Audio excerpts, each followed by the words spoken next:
Hey everyone, I thought it was time to record a little bit of an update. This is all non-scripted and just, off the cuff kind of stuff, so please excuse if I am going off on tangents and start rambling. It's just gonna happen. I know how it is. So basically, I wanted to talk about some lessons learned.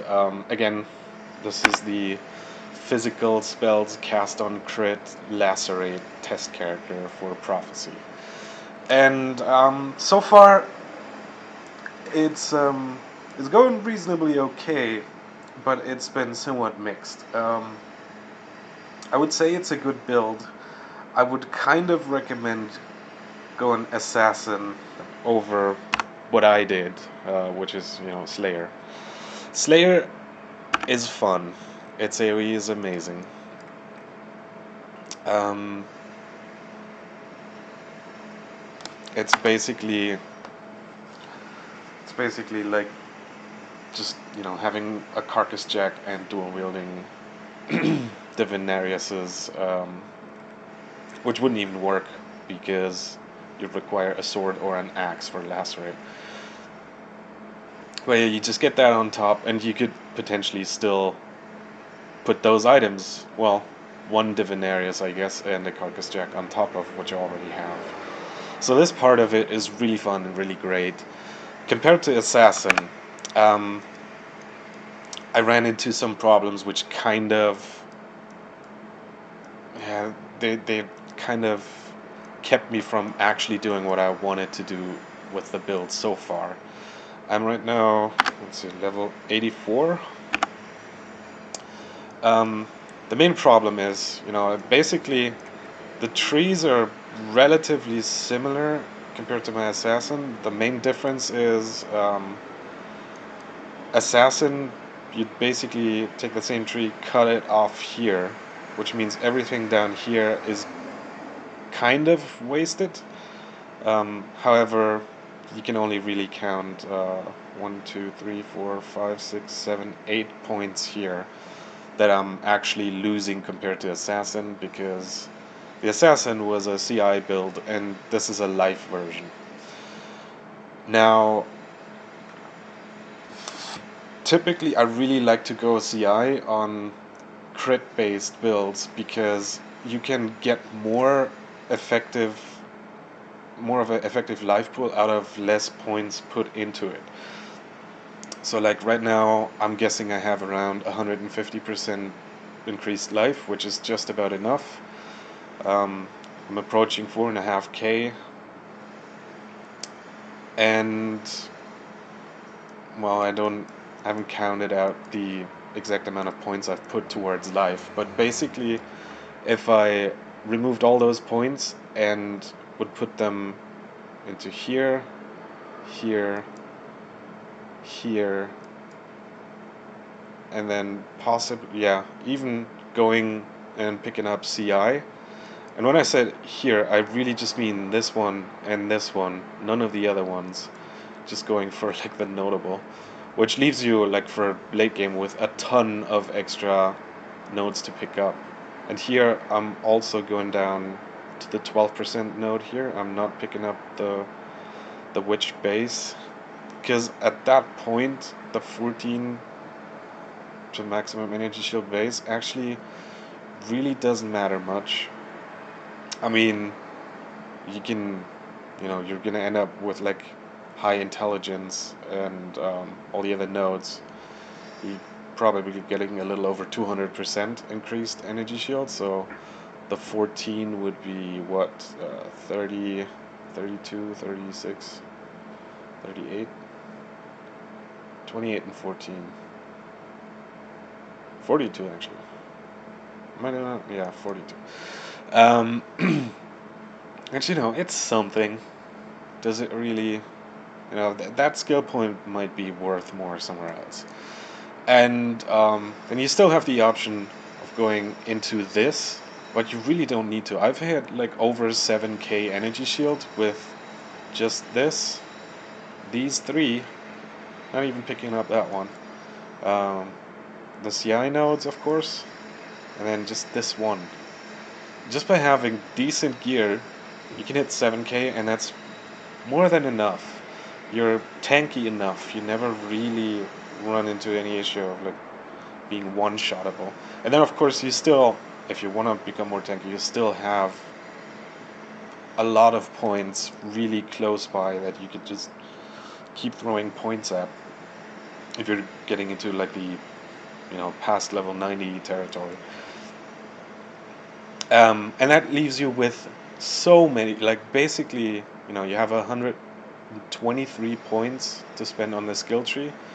You're gonna want to put like one of those points into Alira Bandit on Merciless for that extra power charge if you're gonna be crit.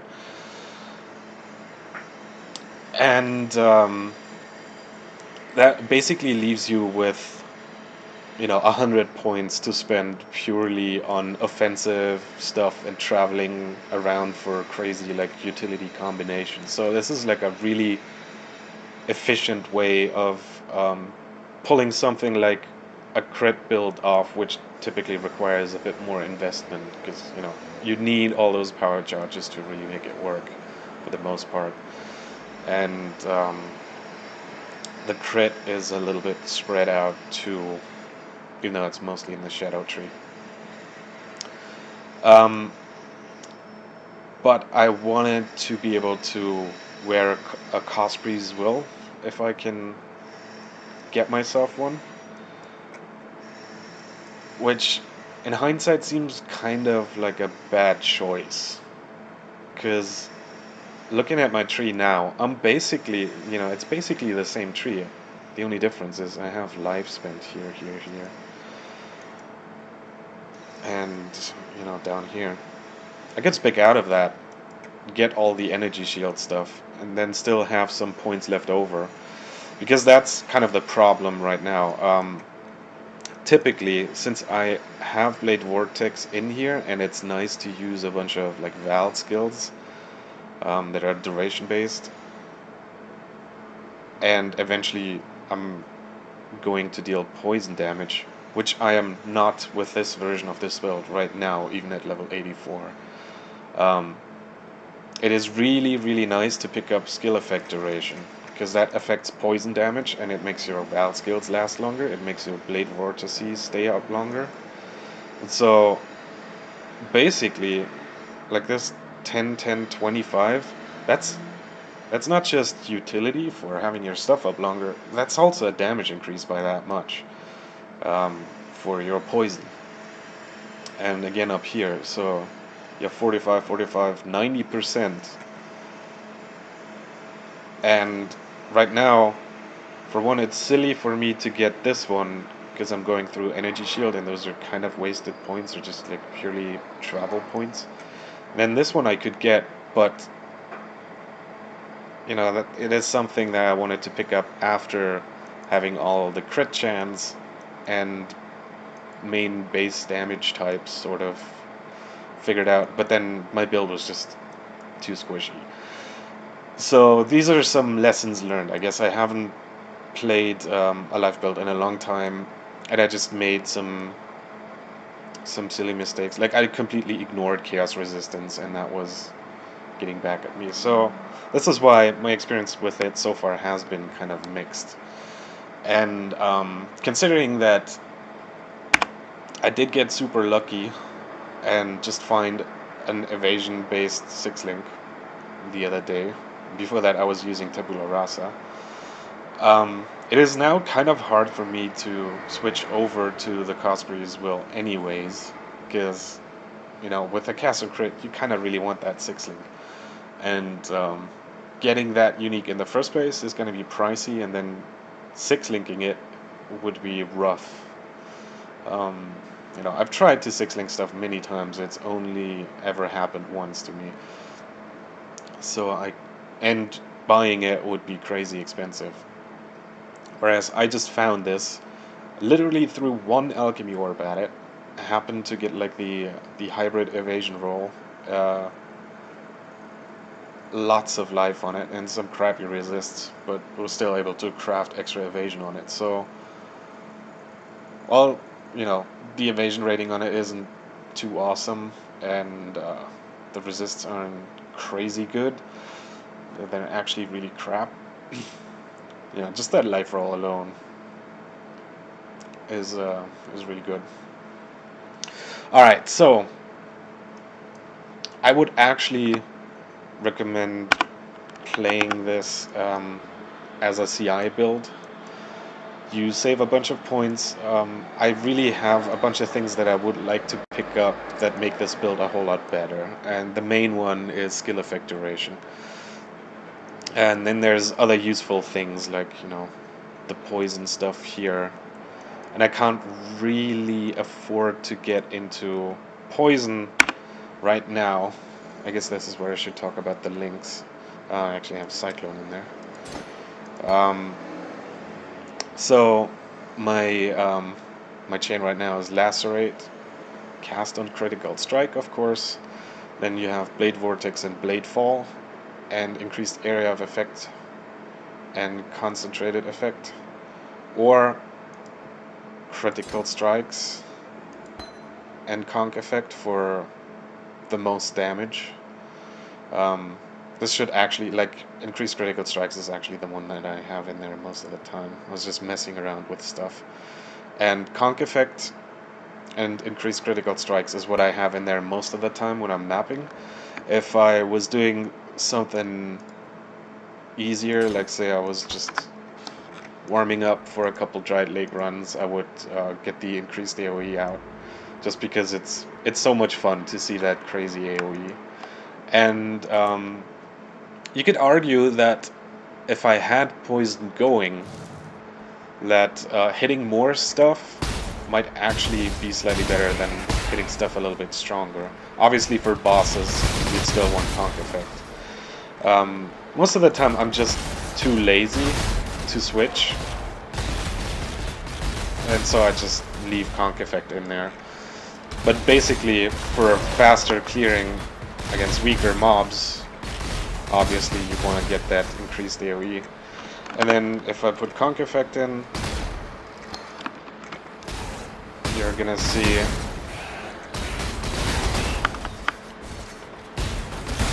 you can tell the Blade Vortex is quite a bit smaller. So this one, now it's kind of debatable how useful it really is to have in there. It still does its job, but, you know, it is a bit weird. Like, Lacerate is... its range is pretty decent still. You can see I'm not quite reaching the edge of the screen there. Top and bottom, not left and right. And then if I swap them out again, you can see I can basically off-screen with this. So, you know, they have their advantages and disadvantages. Obviously for bosses, you want to prefer conc effect, because the weakness of this combination is single target. Single target is okay damage in, like, I'm sort of doing tier 6, 7, 8-ish maps. And, yeah, that's... damage is not really a problem.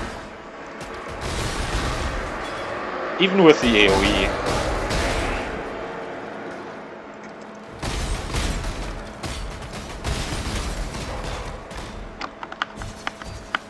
So this is how that works. But yeah, the amazing thing is the increased AoE. The thing that I'm a bit disappointed about is that it's not really worth getting into poison just yet. And the main reason for that is that obviously as an assassin it is much easier to get your crit chance up, so you don't really have to worry too much about what kind of weapon you use. And so to reach, I should probably demonstrate this. Let's select it here. Let's see, critical strike chance. Base chance is 50%. And then let's find some more enemies to get them. There we go. Let's get those charges up. 7. Now we have 93% for the main hand and 92.88%. So really close to the cap, which is, you know, ideally what you'd want. So I'm good on that front. I am actually not that great with the chance to hit 81% right now. That's a bit of a bummer. It's not super horrible because every use of the skill you shoot twice, so it's very rare that both of the slashes miss. But still, you know, to be more efficient, you'd want to do that. Now, on the assassin, what I do is just I use one Vegan dagger, and so I don't have to worry about accuracy at all. And then, of course, that's going to be a bit more expensive.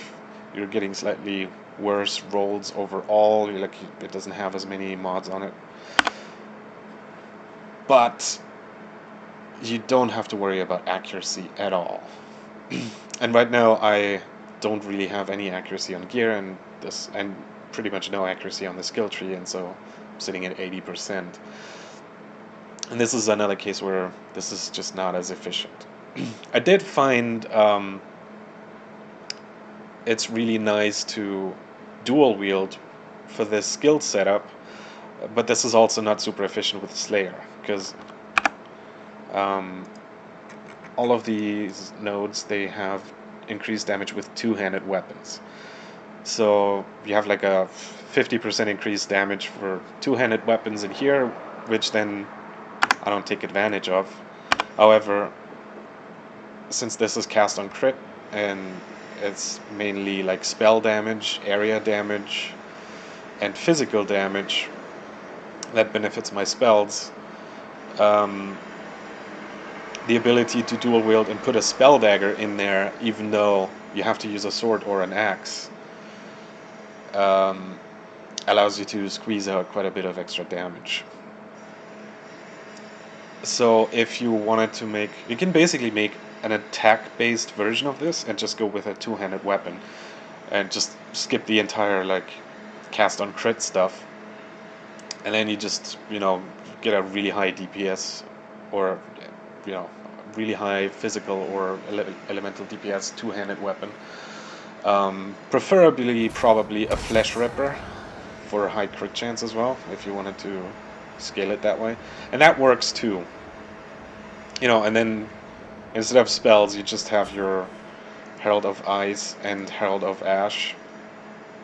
Make sure you convert enough of your damage to cold so that you can trigger Herald of Ice. And it's basically, you know, that's kind of like spells going off as you kill stuff. But of course, this is an on-kill effect, so for both of them, so it doesn't really help too much with bosses unless they keep spawning ads. Okay, another interesting thing I wanted to talk about is this item. I'm not even going to try and pronounce the name. This has a very interesting effect of 67% increased critical strike chance when in main hand. And this is really interesting because crit swords are kind of a rarity, which is something that has always bothered me. And this thing actually starts off with, you know, the critical strike chance of being 5.85%. It's not that great, but if you equip it in your main hand, it gets really good. It's actually better than this dagger, which is sitting at 9.17.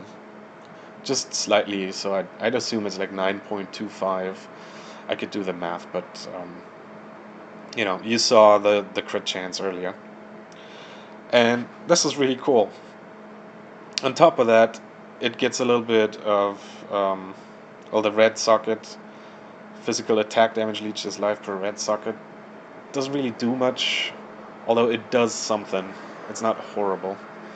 If you look at this, I have like a 2k DPS on Lacerate itself, and of course that goes up a little bit from my power charges, and it's gonna look better if you actually look here. total combined damage is about that much. But the critical strike multiplier, 227%.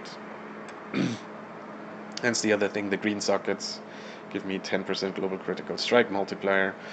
So this is it's really cheap, and there's not too many scenarios where this is really useful, but this is one of them. Like it allows me to use Lacerate. It allows me to get high crit chance on a really cheap sword, and it has other benefits. And then going dual wield allows me again to put on a spell dagger to one, get decent crit chance, get in this case added lightning damage to spells for like a chance to shock, and I crafted some increased spell damage onto it. So this is like a cheaper one right now. But it does a fairly decent job. If you wanted to do a cast on crit with like a two-handed weapon, like say a Flesh Ripper or Hegemony's Era, like the crit staff, you wouldn't get all that spell damage on it. And this is something that you kind of have to have for a cast on crit. Another option would be to get a Skull's Bridle, I guess, because that has plenty of spell damage on it, which I might actually look into. But yeah, crazy AoE, really good damage, some problems with execution. Just because I was so rusty with life builds. And I think I am just going to go back to being CI. While it does make it, you have some things you gotta take care of. Stuns are a problem, status ailments are a problem. Really, it is so much more. It's so much easier to get an effective life pool, so to speak. And you can do more interesting things because you don't have to. Well, I'd say that it sort of forces you to be in the top part of the tree because that's where the nodes are. We still have options there, and I'm just more familiar with making that efficient. So at the end of the day, I didn't want to make an assassin because I played one last league. I didn't want to I have too many shadows to begin with. I really wanted to play something different. This works. This is a good build. It took me a while to solve some problems, but definitely assassin is way more efficient. Like you get 8 extra skill points here, which immediately go into skill effect duration, which make poison a much better option, which it kind of isn't right now, mainly because I have to use increased critical strikes. And I would swap that out for poison if my critical chance was high enough. But right now, let's just take that out and look at the numbers. Because I'm not going to squeeze much more out of that dagger. And the nice thing about having critical strikes in there is that it applies to Lacerate, which triggers your spells more often, but it also applies to your spells, meaning it's actually a relatively decent support for increasing your overall damage. Alright, let's see. So, Lacerate without critical strikes, now I'm only at 70%. 69 point something, not even quite 70. So now I would have to get a lot more critical strike chance, which of course I have to do through gear, but every piece of gear I lose to replace with something that gives me critical strike chance, chances are it's not going to have a life roll on it, so I lose life now. You know, like if I replace this with a rat's nest right now, I would have to upgrade all my other gear as well. Or gloves for crit. Rings are probably the thing I can look for first. So I might still end up squeezing. If I can hit like 85% critical strike chance, then it might be good to swap poison in for increased critical strikes. But yeah, as an assassin, I would already have poison. I would have. The other thing is my spells with this. Let's see.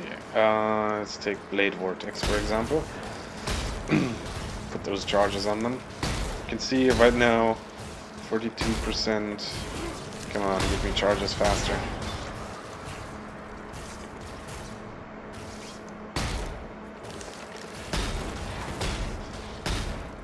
Damn, that took a while.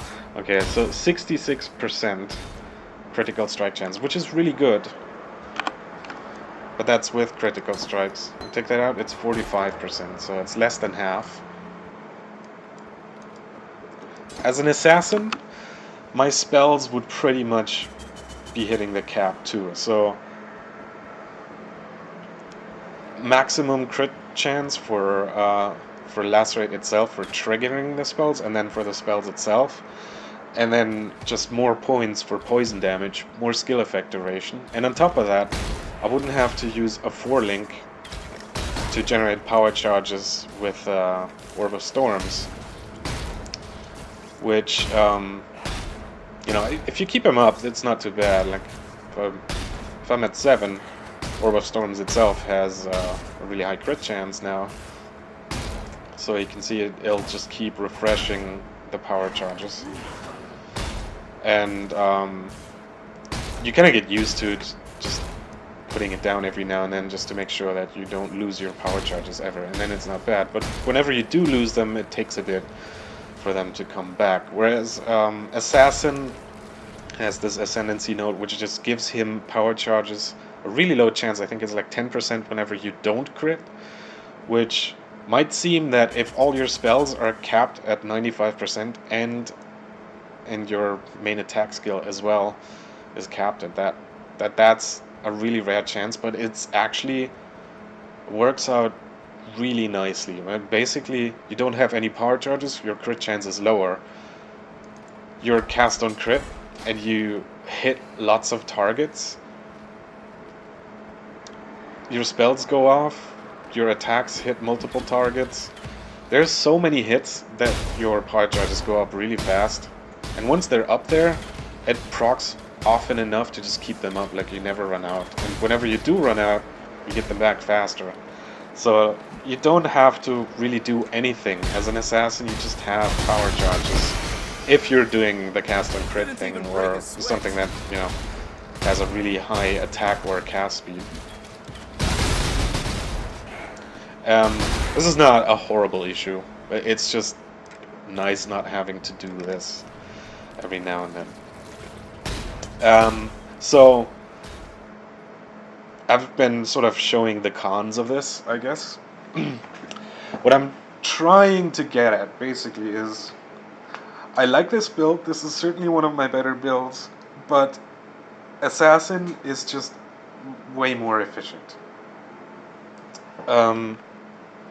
And this, normally I wouldn't really complain about this, but this was very obvious because the Assassin is the character I played before this, and I was just steamrolling through content. And this one is just slightly worse in some aspects, but like it's literally mainly these 8 points that I counted out before that you're missing that could go somewhere else, and then having to spend slightly more points on life as well.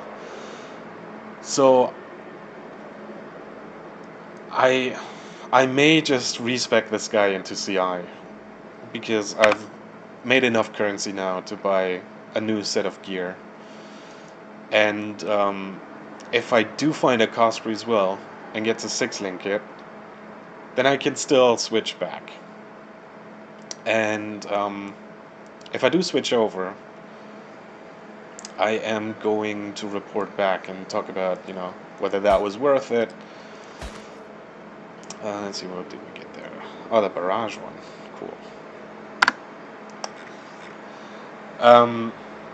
But, if you're watching this, Assassin and CI, much better for this. Other than those two issues I have with it right now, this is a really fun build to play.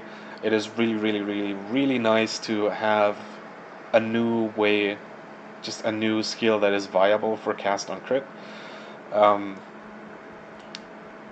It's a bit clunky, again, because I'm short on skill points. You'd want a little bit faster attack speed, because it does lock you in for a little bit whenever you use it, because you have to do the 2 slashes. And that is the main downside of this skill. This is something you can work around.